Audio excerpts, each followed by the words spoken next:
It's been a while since I've done this. Okay. Natural. What's good, what's tea, and welcome back to the Not Another Talanoa podcast. You know, every Tom, Dick, and Harry be having Talanoas, but you're just talking smack. We're going to talk smack and not call it a Talanoa. This week, my guest is... The one, the lonely, Sam V. Amazing. Thank you so much for joining us, guys. Another podcast, another setup. I hope you like it. Where are we today, man? We are in the beautiful paradise of Rarotonga, in the Cook Islands. The homeland. We've made it back. Flights are cheap right now. Getting fast. I'm laughing because, you know, our producer BB was just saying behind the camera that our resources have gotten less and less every single episode. And I hope the production quality doesn't reflect that. But our flights were nice. Yes. The flights were good. Yeah. First class. Thank you, Tiki Lounge. What did you order at the Koru Lounge when you were there? I got the coffee. Do you know how you can order the coffee on the app? Coffee on the app? Yeah, oat milk latte. Can you order a coffee on the app? Yeah. I don't know. And you pick it up. Never actually been. Oh, I'm a fraud. I just watched the TikToks. I say they got like lamb and mint sauce there, huh? Yes. Yeah. That's like Kiwi Rats. eating, huh? Yeah. And other things, other Kiwi things, pavlovas, etc. Kina, Yes. power, oysters, mussels. yeah, salmon, all sorts. all the things. I hope someone who actually is a Koru member can confirm that. Okay, so we've got Sam V in today. Samuel James, how do you say your last name? People often say like Van der Linden, but there's no A and there's no like N at the beginning. Verlinden. Verlinden, you got it first time. Verlinden. Wow. Yes. Wow, you're clued up. Period. You're intelligent. I like that. But he's known as Sam V, an Auckland-based musician with Kuki Airani heritage. You might know him as an artist who was once signed with DNK World Music, where he released his tune I Want Ya. Yeah. He also released a song that the royal family was in.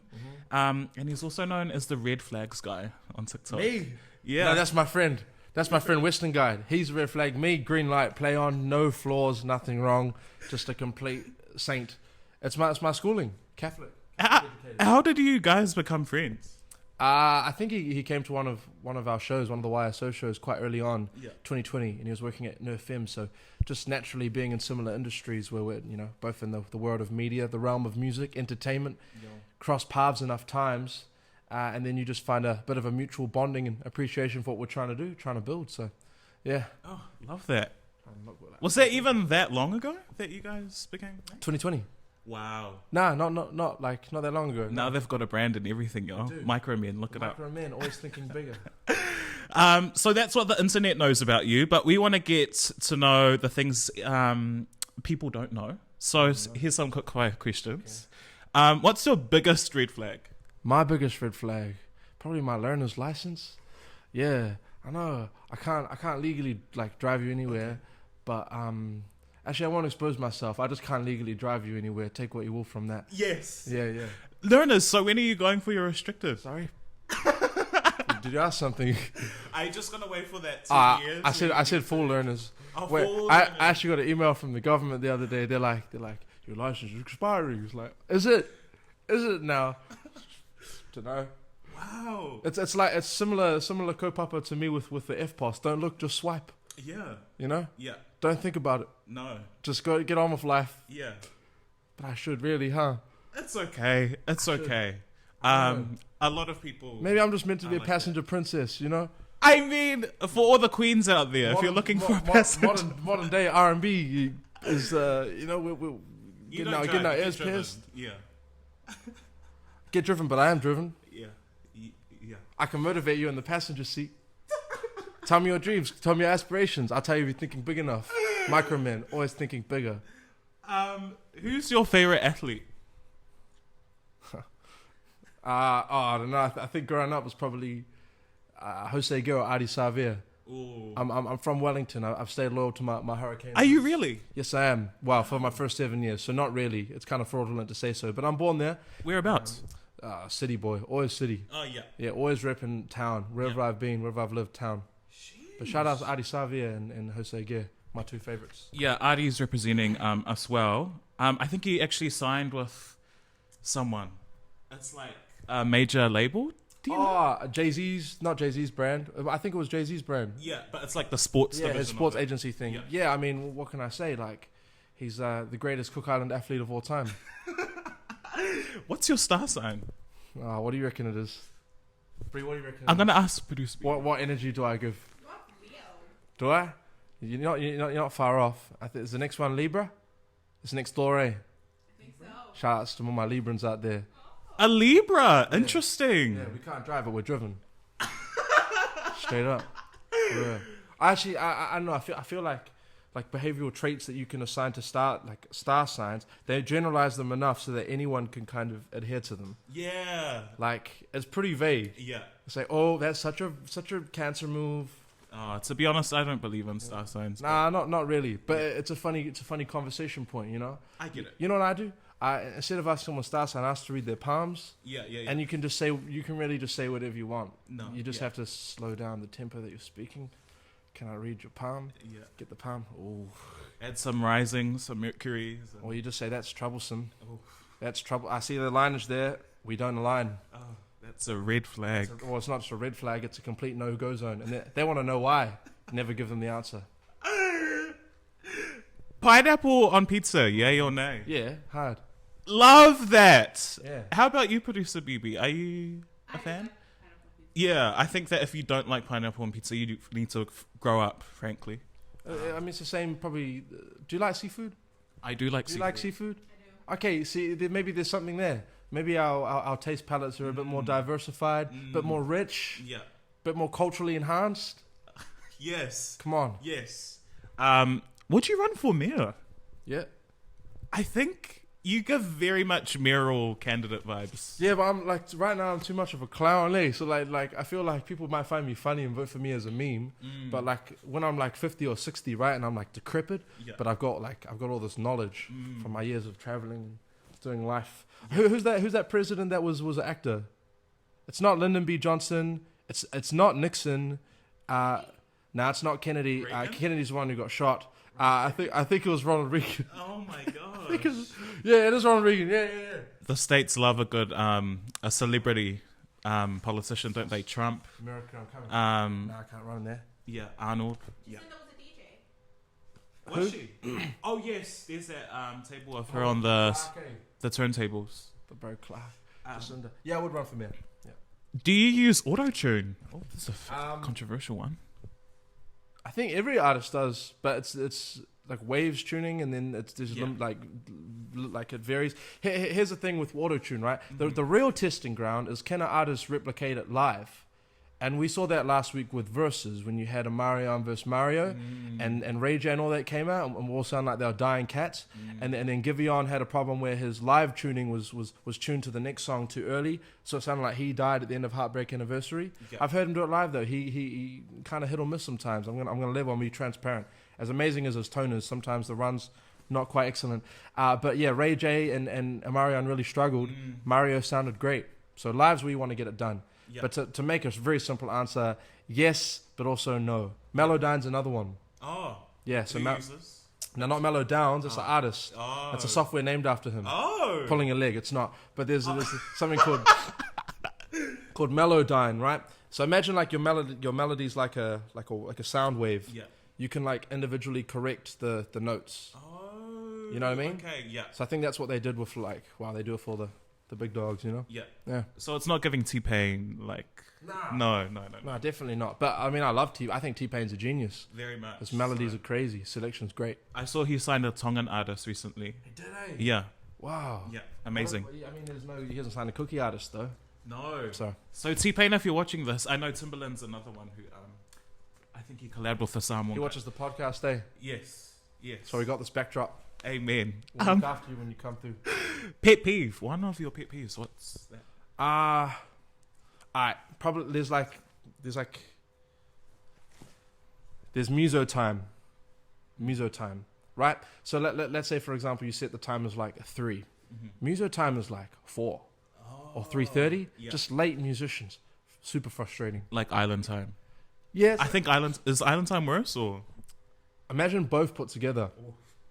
Imagine them meeting in the middle. Yeah. You know, it's it can be rather frustrating. So that I guess that's a pet peeve is people being late. I call myself like fashionable, right? I'm trendy. I'm that 5-minute, 10-minute zone. Yeah. But you know I'm going to be there. Yeah. I'm always going to be there. But there's those ones that are like 25, half an hour, 3 hours. No. The ones that it starts at 3, you have to say 1:30. Yeah. You know? And then they walk in with sunglasses. I think that just... Sunglasses. Yeah, I think that's the cherry on top. They've been drinking, huh? Or doing other things. Yeah, another thing, starting with D. Have you ever fainted on live television? Of course I have. I mean, what reputable artist hasn't fainted on television? At 12 years old, I was on Sunrise TV and I fainted. I was about to sing a cover of Oh Holy Night with my friend Hannah Ali. And for example, there's 2 lights up here, right, as well as the Rarotonga heat that we're currently sitting in. So if I hadn't eaten anything and we dial those lights up a little bit, point them right at my face, I'd probably pass out. You know, low blood sugars. It's my Dutch side. How was that moment for you?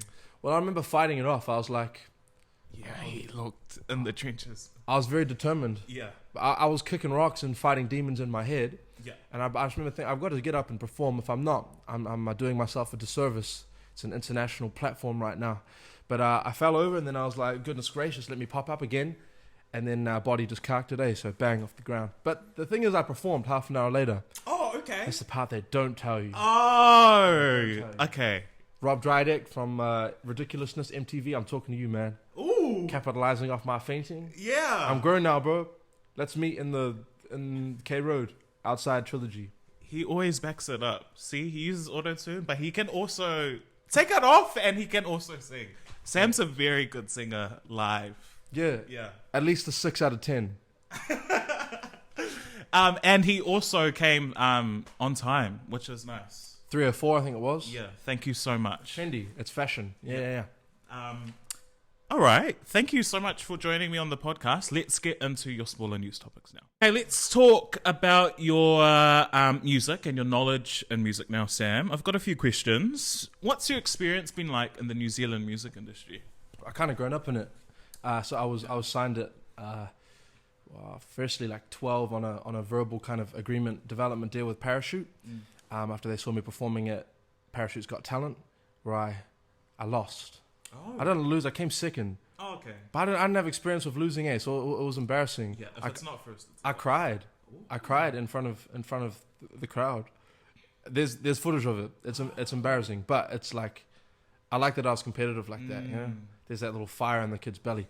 But they picked me up for a year on like a development basis, and then after that I signed with D&K World Music, who at the time were I guess like a conglomerate of Dawn Raid, or there was some proxy management thing going on. Okay. And that was like a 3-year tenure with those guys. And I guess that was a great foot in the door to experience how the industry should work and shouldn't work. So I learned a lot in those early days on how to manage young people, how not to manage young people, all the pros and cons. We put out one song in that time, did like a schools tour, which was pretty cool with Denal Lewis. So got to travel to Auckland girls, Epsom girls, Barradine, and perform to those guys. Wow. And that was what you'd probably expect. Very, very chaotic, but fun, especially as a 14-year-old, 15-year-old boy, to get amongst that and I guess enjoy seeing how people can react and feel your music or appreciate what you're doing. Did you always want to be a singer? No.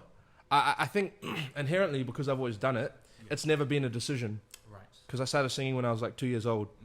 So there's never been a point in my life when I think I want to be a singer. It's just something I've always done. I think growing up I wanted to be a rugby player. Straight up, that's my passion. I'm very passionate about sports, rugby in particular. I'll make a great rugby journalist, probably a good commentator. Sorry. Yeah. So that was kind of my thing growing up. That and music, always just did it. Wow, that's so interesting. I think what led you into the comms path? Is that yearning to become a... Nah, not necessarily rugby. I think, physically I was never gonna crack it, unfortunately. But that's just the reality that it is for most New Zealanders. But like, you grow up watching it on TV, and obviously you want to be in that atmosphere and that environment. But you can kind of recreate it musically anyway, so all good. Comms was because academically I was pretty switched on at school, and I think because my grandfather was on radio, so he was a host on, I think he was on The Breeze. Wow. Yeah, and he was on a TV show called Close to Home. bit of an actor, bit of a media personality. Yeah. That was kind of also inherent too, even though I never met the guy. Jim Healy, shout out to Jim Healy. I know you, but bloodline. Yeah, The Breeze is, I think, a number one station. Yeah, he was holding it down. Yeah, he was a true OG. But yeah, I think radio, because of also it's synonymous with music too. Yeah. It was also an industry that I wanted to get into. And then just being a bit of a nerd in high school meant I didn't have to pay for uni, so I just jumped in the deep end, like you, Maz. Yeah. We didn't have to pay for uni. Smart boys, what Yeah. No, they actually changed the scholarship requirements. So it was only like 1 year that they paid. And so I had to apply for another scholarship, and for the last 2 years I've just paid my own. AUT, come on, man. Yeah. But Come on. let's focus on the music. Okay. Man, 12, 13, 14. Yeah. And man, you're signed to a label, you're going to schools, you're touring, you're releasing music. How was that for you? Like growing as like a pubescent teenager? You don't realize it. You're just doing it. You're just living your life. You're just following. You're just doing. If someone tells you to go there, you go there. If mum wakes me up on Sunday morning, okay, you got to go busk here. I guess we're busking. Make a couple $100. Buy Call of Duty Modern Warfare. Like it just the reality. Things are really simple. Like you're just doing what you're told. You're going where you need to be, and you're doing what you enjoy for the most part. So I think one thing I might have struggled with was the whole process of my voice changing and breaking, especially around 14, 15.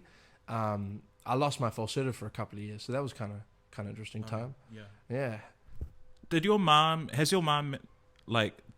manage you? Nah, self-managed, but from I guess 13 to 17, she was pretty much running the show in terms of even like managing my Twitter. It's pretty funny. I went and did a deep dive of my Twitter the other day and had to delete a couple of thousand. Because as much as my old lady knows me, she was tweeting some pretty out the gate, not 12-year-old sounding boy stuff. Yeah. You know? Oh, don't worry. I used to thank every follower. What? You know, anyone who followed me, give them an @ thank you for following me. Yeah. Appreciate the love. With my Twitter, I regularly delete all my tweets. So currently I've just got 5 tweets up. But just winning. I used to tweet the most wild-ish. I used to be I just won't say it. What did I used to tweet? I would tweet about politics a lot. Oh, yeah. And I made my political beliefs very clear. But I think as a journalist now I understand you have to be impartial and stuff. So, it's just, wow. I think Tyree from Smash Proof messaged me on Twitter one time. Oh. And my old lady, not knowing who they were, replied with thank you for the fan love. Oh. Yeah. just didn't know who it was, eh? It's all right. Respect to auntie. You're pursuing music full time. Yeah. Is that hard? Yeah, it's all of the ebbs and flows that you could imagine. It's inconsistent pay flow. Every week is different. Opportunities kind of pop up left, right, and center. You just have to be ready to catch them. But that's enjoyable. For my personality, it works.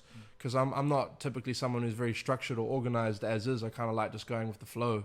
But I think musically managing yourself, it's kind of taught me a little bit about structure and managing things, projects and people, whatnot. But the whole process of itself is very much just stuff gets thrown at you and you catch it and run with the ball, which I like, I think. What are some highlights and lowlights that you can pick from doing this? Full-time music? Yeah. Highlight is just autonomy over your time and where you choose to put your energy. You don't have someone kind of telling you what to do or where to be. You kind of just, okay, if this fills your cup and if this serves you and if this is doing something for what you're trying to build, your brand, you can do it. And if it's not, then don't worry about it. And then the con, I guess, is just inconsistent pay flow. Obviously everyone needs money. If you want stuff coming in consistently, forget about it. But the thing is now, because you dictate what you do, you can also change your rates and I'm earning all good. I didn't think I'd be able to earn monies, but we all right. I won't drive you, but I'm driven. I'll get you an Uber. That's us. How is it like being an independent artist, and why did you choose to go independent? No labels hit me up, eh? Nah, just kidding. I think just kind of seeing like kind of understanding the reality of managing a project or managing people, I wanted to see everything. Like I wanted to understand everything. I want to understand how to run a tour. I want to understand how to promote a song, how to direct a video, how to shoot a video, how to edit. If you know the ins and outs of everything, then you understand the value behind it. So once you have an appreciation for that, and once the numbers make sense, there's the following, there's the streams and all of that, then it makes sense for me to bring other people in. So once I'm comfortable in knowing kind of the intricacies of everything, then I'll hopefully by then I'll have a couple of offers for people who want to jump on board. Come on the train. You have a team? Kind of. Like, I mean, I've got musically I do. Okay. I've got like a team of core producers that I work with. Shout out to them. Eddie on the beat, Astro, Dan Martin as well is another guy I love working with. So I guess those three kind of form the core of who I work with, as well as my YSO crew. Aiden Fire, Brookboy Ace, Creation Kit. So yeah, and then I guess I've got my band as well. Yes. So everything, I guess you need a team for to some extent. Like it's hard to travel it completely alone. You know who does it by themselves like 100 is Russ. Oh yes. Dude does everything: mix, masters, records, promotes, distributes. Like that's crazy. Wow. I can't produce that, so that's alright. He does so many other things, like presenting for Fresh. Yeah, that's yes, cool, yeah. yes. The Guam episode. How was that? Like moving into that area? It's cool. You're a natural at it. I like it. I like the whole presenting thing, performative thing. Thinking about getting into acting as well. Back into radio in my 30s, probably. You know. I would love to do radio with you. I feel like it'll be fun. Yeah. Control chaos, huh? Very much so. I'll let you be controlled. Yeah, I'll be the anchor and you can just be the face. I'll just be the funny guy. Yeah. Okay. Well, tell me what YSO is. Young and Slept On. It's a creative collective. So $O. Formed in 2019 after I had a meeting with someone and they said, you know, it's pretty much like keep on your trajectory, keep the ego in check. You're not as great as you think you are. Okay. You're not doing shows. You're not doing this, that. And I was like, I'll prove you wrong. I'll show you. So then, started putting on shows for my peers and I to perform at, and we just built a bit of a recurring following. You know, started off with 50 people coming, and now we're sitting at about 300-400 people coming to these shows, which is pretty cool for an independently driven thing and independently funded, and just like it's just been cool to see its ascension. And then 2020 we formed it into a group, started doing sessions, put out a project last year, kind of formed into a group of 7, and kind of now going back to its roots where it's a bit more open-ended, just a creative collective, whoever we're vibing with at the time. And Sundays are regular days to have a session. Yeah, it's great. It's good fun. Being underestimated, I think, can be one of the most, from personal experience, one of the most kind of traumatic things, especially when you're young and starting out in the industry. How does it feel being told kind of stay in your place? I love it, eh? Yeah. I love it. That's fuel to the fire. Like I love when people maybe are skeptical, or if industry people might be like, nah, he's not as good as I've heard, or he's not as good, but they haven't seen it before. Yeah. That's why I always say, come to a show or come to an environment where it's me there in the flesh performing and you're observing it, and I'll convert you. You know, I'll convert you into a fan. You'll believe in me by the end. So I love that stuff. Like I said before, it's fuel to the fire. I love being like motivated. Like people might be like, you haven't done this yet, you haven't done that. Well, I'll show you. Yeah. I'll do it. Give me time. I'll figure it out. I love that. I think it took some time for me to actually realize that you just got to show. You're everywhere though. Once I wasn't, so that's all right. Yeah, you're gonna be great, Maz. In 5 years, where do you see yourself? I don't actually know. I mean, I still in New Zealand?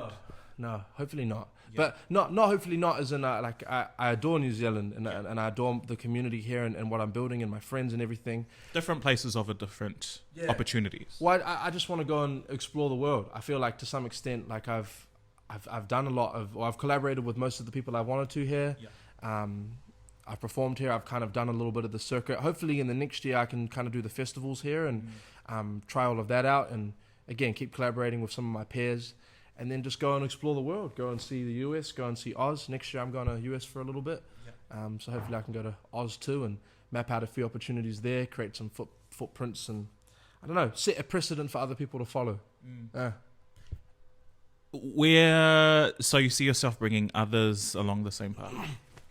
naturally. Yeah. I think when you like once I've established myself abroad and I've got my connections and I've got I guess a little bit of a foot in the door and a following, I'd love to bring my people. And I believe that New Zealanders and in particular like Pacifica people are the most naturally gifted and talented people in the world by far. Look at us, athletes, musicians, academics, everything. We just might not necessarily have the resources that kind of get us to those places. So who am I to not bring some people along, you know? And a gatekeeper. We know a lot of gatekeepers in this community. Yeah, for real. But I think that's a topic for another time. Hey, what can the audience expect from you in the next 6 months? What's coming out soon? When's this coming out? This will come out, week after next. Oh, I mean, okay. Should be just around the Pacific Music Awards time. Oh, yes. I'll be there. I'll be at the Pacific Music Awards firstly. So hopefully I get to perform at that. That's actually been a goal of mine for a couple of years. Really? To perform. Yeah, like I got nominated for the first time. So Congratulations. thank you. Hopefully I bring it home. It'll be a big one for the boys. Shout out to the boys. The Pacific Music Awards are iconic, especially back in the day. It was such a spectacle. That's great. If I get to perform, I'll make it a whole ass spectacle. Please do. I want to have the GOAT performance there. So I'm going to come in all guns blazing. So there's that. But also I'm going on my first New Zealand tour this year. So I'm grateful to have got a funding grant to kind of help look after that and help look after my peers. So probably 4 dates in October. And then what else do I have? An EP end of September.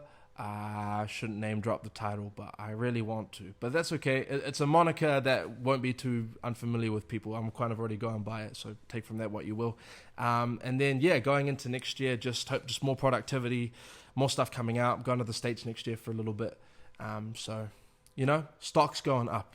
Today's price is not... yesterday's price is not today's price, huh? I like that saying, stock's up. Yeah. Last episode, we were talking capitalism. This is Of course. living. Okay, let's move on. Karl Marx. As per usual, let's move on to some trending news topics. And to keep on the theme of music, we are going to discuss 2 headlines from the music news cycle. Starting with a big one. Singer R. Kelly has been sentenced to 30 years in jail. The R&B artist, 55, was convicted last September in New York of racketeering and sex trafficking crimes. The court heard how Kelly, known for his hit songs I Believe I Can Fly and Ignition, used his influence to lure women and children into sexual abuse over 2 decades. Initial thoughts? Justified, warranted. Yeah. How long? 30 years? Yeah. He's probably going to die in prison? Yes. I mean, I think it's rightfully so. It's a fair sentence, a fair term, 30 years later, bolt. Probably throw away the key, man. I mean, I'm sure there's good that guy can do behind the bars to, I guess, support other people through his music and his talent and whatnot. But I do just an example of probably people gassing him up to the point where he feels he's untouchable and he can do whatever he wants. Obviously, he had a traumatic upbringing. Dude just obviously didn't have good support networks and was just stupid with it, I don't know. Yeah, justified term. I think it's real unfortunate. Did you stop listening to R. Kelly when the stuff initially came out, or? Nah, I still bump some of his jams. Okay. I think the music can... I mean, it's like similar... Obviously, it's not similar because he was never charged, but similar conversation in terms of Michael Jackson. Yes, I was going to ask you that because there's also Chris Brown and many other yes. people. Can you separate the art from the artist? I feel like you can. Sometimes you can have a great song without necessarily having a great artist, but it definitely takes away from the shine. Like, it's always in the back of your head. Like, put it this way, I'm not going to cover an R. Kelly song at a gig anymore. Yeah. Yeah. Yeah. I think there's a line to toe, isn't there? Yeah, 100%. But I feel like you can still, appreciate the music that they created. Because, like I said before, music's a team effort, so there was other people involved in it. So, I mean, yeah, I guess it'll be similar to, watching some O.J. Simpson highlights or something like that. Yeah. You know what I mean? Times are different now. Yeah, I guess it is. But you can still appreciate the body of work. Oh, yeah. Yeah, without, you don't have to, the person's behind bars, so. Michael Jackson's actually a good example because he's dead. He's not here to defend himself. So he's later bold. I think the verdict's genuinely out on that one. But with R. Kelly, I think he married Aaliyah. Yeah, that one's missed. And then he made the project, what was it? AJ Nothing But a Number. That was her debut album. Yeah. And she was 13 and he was 27. and they had a relationship behind closed doors, and then married when she was 15, which means he was 29, and gave her a fake birth certificate so that she was 18. Wow. Yeah, I watched that whole doco Surviving R. Kelly, and I was a fan of the song At Your Best, You Are Loved by Aaliyah, the cover that she's done of the Eiley brothers. But that's always in the back of your head when you're listening to it, as that R. Kelly was producing this, and it's messed up. Sheesh. Yeah, no good. Well, solidarity with the woman who endured R. Kelly's abuse. Do you think there's misconduct that happens similarly to R. Kelly in the New Zealand music industry? That there was that Beneath the Glass Ceiling Instagram What was account. that? Oh, hey. Yeah, and What was it was that? just a bunch of stories from People getting ousted. in New Zealand. Yeah. Yeah, there was like a few years ago. I just remember a few years ago, a lot of managers getting ousted for their like just inappropriate sexual action towards predominantly our young women who are coming up in the industry. Who are, like it exists and it shouldn't. Yeah. But I think I actually did a conversation recently where one of the like with young kids who were doing music, and one of the other panelists raised what like. At the time, I thought it might be a little bit extreme because the conversation was super light, but I actually kind of now I fully grasp why she was saying it. She was saying to the young girls, just be wary of the presence you hold in the industry, and just be aware of like men, or just be aware of people's intentions, and just be safe, or like put precautionary measures in place so that you can be safe. Because it exists, unfortunately. Yeah. I think across the media too. Cause It's not just music. Yeah. It's not just music. It's I mean, it's everywhere. Every industry. Every industry, Yeah. not just the media. It's Exactly. just bad people exist. Yeah. Unfortunately. On a lighter note, concerts are back and overseas artists are making their return to Aotearoa. Jack Harlow is here this month. I didn't even know that. The Wiggles come next month, and I think it's an adults-only concert. Billie Eilish comes in September, then Guns N' Roses, Stormzy, and Kendrick Lamar come in December. Sheesh, that's a lot of big names. Are you going to any of them? Tyler the Creator's coming, isn't he? Is he? Yeah, I'm a try finesse my way to that one. I'm a big Tyler fan. Yeah. Like that man's craft. Very And artistic. like Jack's coming, but I'm protesting because he stole my look, man. Like here's the thing with Jack, right? I'm like what 4 months older than that guy. Like I was here first. I was putting out music first. Like if I grow my hair out, it just happened. The amount of times I go to the club, right, and people think they're crack up. They're like, oh look who it is, and I'm like, oh yo, I'm gonna get recognized. They're like, oh Jack Harlow. Like, oh yeah, sweet man. You know Sweet, what man. frustrates me about Jack Harlow is that he did not know who Brandy was. He Like, used to perform with her, didn't he? he performed with her at the BET, BET yeah. after Brandy made a diss track Oh. to First Class, Oh, and hey. she fully rapped because Was it the rap that she did? yeah, Oh, that's tough. because Let's go. I think Jack Harlow was on a radio show in the US, and they were talking about Brandy. He was like, I don't know who that is, and then That's terrible. I really I'm mortified. taken aback. And then he found out that Brandy was Ray J's sister. Yeah. And then they perform at the BET Awards. Like, I was just saying on Twitter, this is my multiverse of madness. You do not deserve that, Jack. Yeah. Someone should ask Jack why he even knows Ray J, huh? Yeah. Yeah, I wonder why. Yeah. I wonder why. Jack, bro, don't disrespect Brandy. Brandy's for real, man. If I could have a dream, Mrs. Man, Brandy, crazy. I think she's the best vocalist of all time. Whoa. Straight up. Big claim. Honestly, it's less so like you've got your Avery Wilsons who are amazing because they have this wonderful control over their voice, but you can't replicate that lady's tone. Her tone is unparalleled. Wow. Just bay. Yeah. Right. Bow down. Brandy, one of my favorite artists, I will say. Just want to jam with her one day. That'd be so good. How much is reasonable to spend on a concert? Oh, You would know, you organize your own. yeah, I know. And we put on a show, right? And like this year, I was like, you know what? This year, we're gonna think about putting the prices up just a little bit, like maybe $30 now for a show. And you get the messages coming, that's too expensive. Why are you charging that? It's like, well, you're gonna go spend $200 to see Kendrick Lamar.